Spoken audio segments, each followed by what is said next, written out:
VIT triple E 2024 के लिए अब बहुत ज्यादा टाइम नहीं रह गया है और आप में से कई सारे स्टूडेंट्स की पिछले वीडियो पे डिमांड आ रही थी कि हम एप्टीट्यूड के रिलेटेड और भी आपके लिए क्वेश्चंस यहाँ पे प्रैक्टिस के लिए लेके आए। तो आज का जो आपका सेट हम लेके आए हैं ये काफी ज्यादा इंपॉर्टेंट एप्टीट्यूड क्वेश्चन से भरा हुआ है, तो इस वीडियो को एंड तक जरूर देखिएगा। साथ ही साथ इससे पहले हमने जो है एक वीडियो के अंदर आपके कैलेंडर सेक्शन को भी लिया था जो कि स्टूडेंट्स को यहाँ पे टफ पड़ता है, तो उसकी लिंक भी आपको डिस्क्रिप्शन में मिल जाएगी। अगर आपने वो वीडियो को नहीं देखा है तो जरूर से उसे चेक करिएगा। अब अगर हम जो है यहाँ पे पहले क्वेश्चन को देखें तो इसके अंदर पूछा गया है find the wrong term of the series. ठीक है, आपकी सीरीज देके रखी है 7,26,63,126। अब देखिए ज्यादातर जब सीरीज ऐसे इंक्रीज होती है तो हमारे मन में यह आता है कि हो सकता है कि यहाँ पे कुछ एक नंबर जो है कॉन्स्टेंटली इसमें ऐड हो रहा हो। ठीक है, ये आपको जो है सबसे पहले थॉट प्रोसेस इस हिसाब से एप्टीट्यूड के क्वेश्चंस के लिए बनाना चाहिए। अब इनकेस अगर वो डिफरेंस ऐसा कांस्टेंट नहीं रह रहा है तो हो सकता है कुछ उसमें जो है नंबर मल्टीप्लाई होके ऐड हो रहा हो। ठीक है, उस बारे में भी सोचिए। और अगर वो चीजें भी वर्क नहीं करती है तो फिर दूसरे कई तरीके रहते हैं जैसे कि स्क्वायर्स हो गए, क्यूब्स हो गए, इस बारे में हम सोचे। तो यहाँ पे इस सीरीज के अंदर अगर हम ध्यान से जो है ऑब्जर्व करें, 7 जो नंबर है वो 8 के करीब है, 26 जो नंबर है वो 27 के करीब है, 63 जो नंबर है वो 64 के करीब है, 126 नंबर जो है वो 125 के करीब है। और इन नंबर में क्या खासियत है, ये सब जो है परफेक्ट आपके क्यूब्स बन जाते हैं। जैसे कि ये 2 क्यूब हो गया, ये आपका जो है 3 क्यूब हो गया, ये आपका 4 क्यूब हो गया, and this will be equal to 5 cube. तो यहाँ पे अगर हम ध्यान से देखें 7 आपका क्या है 2 क्यूब माइनस 1, 26 आपका यहाँ पे क्या है 3 क्यूब माइनस 1, 63 आपका क्या है 4 क्यूब माइनस 1, बट 126 आपका क्या है that is equal to 5 cube plus 1। यानी कि भाई ये जो हमारा टर्म है ये सीरीज को यहाँ पे ब्रेक कर रहा है, तो ये हमारा सिंपली क्या हो जाएगा, रॉन्ग टर्म।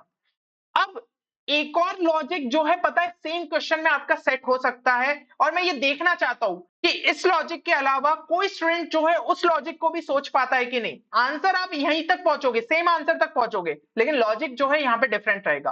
तो अगर आप जो है इस लॉजिक को क्रैक कर पाते हो तो कमेंट सेक्शन में जरूर मेंशन करना। नेक्स्ट वीडियो जो कि हम यहाँ पे लाएंगे उसमें जो है आपका नाम यहाँ पे दिखाया जाएगा।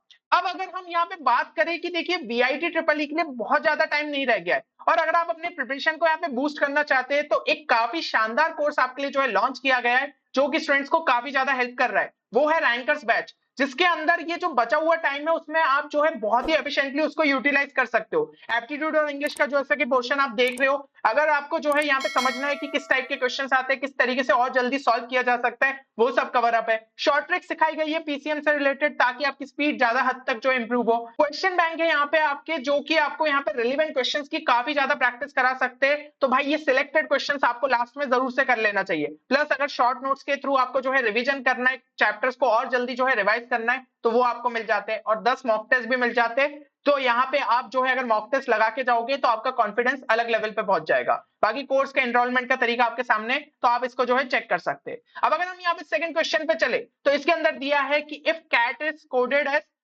BZS। ठीक है, तो ये जो है आपका कैट को कोड किया गया है BZS। अब इस टाइप के क्वेश्चंस में क्या रहता है, हमें चेक करना रहता है कि भाई एक्चुअल में रिलेशनशिप जो है किस तरीके से एग्जिस्ट कर रही है फर्स्ट ग्रुप ऑफ लेटर्स और सेकंड ग्रुप ऑफ लेटर्स में।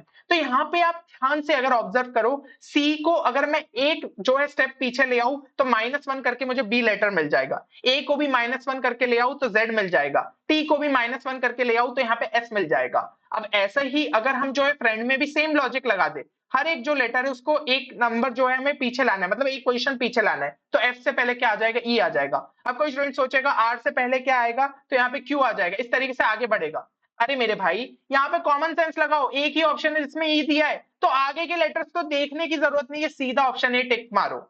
ठीक है, तो इस तरीके से आपके दिमाग को आपको जो है ट्रेन करना पड़ेगा। एप्टीट्यूड के जब क्वेश्चन ज्यादा प्रैक्टिस कर लेते हो तो ये चीज जो है आप खुद कर पाओगे, इसलिए जो है आपको यहाँ पे एप्टीट्यूड और इंग्लिश पे भी बराबर जो है फोकस करना चाहिए। नेक्स्ट क्वेश्चन पे यहाँ पे बढ़े, इसमें दिया है कि अ salesman started walking 3 kilometre straight from his office.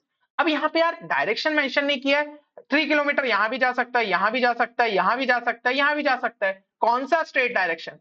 तो अब जब ऐसा नहीं दिया है तो भाई कोई एक डायरेक्शन पकड़ के चलो, सॉल्व करते, आखिरी में जैसे भी आंसर तक पहुंचते अपन देखेंगे। तो हम जैसे कि मान लीजिए 3 किलोमीटर इस तरीके से स्ट्रेट चले, ठीक है, आप कोई और डायरेक्शन भी ले सकते हो, कोई दिक्कत नहीं रहेगी।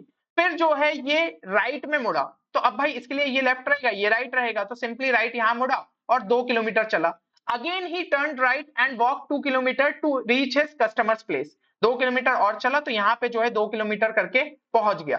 ठीक है, तो ये इसकी जो है फाइनल पोजीशन है, ये जो है इसकी इनिशियल पोजीशन है, और इसको ए और बी बोल देते हैं। ठीक है, अब यहाँ पे बोला गया है कि if his customers place is south east from his company. South east का मतलब क्या, कि आपका अगर नॉर्थ साउथ वेस्ट ईस्ट इस तरीके से है, तो साउथ ईस्ट डायरेक्शन आपका कौन सा हो जाएगा, इस डायरेक्शन में। जबकि अगर आप इनिशियल टू फाइनल यहाँ पे ड्रॉ करो तो हमारी लाइन तो इस तरीके से आ रही है।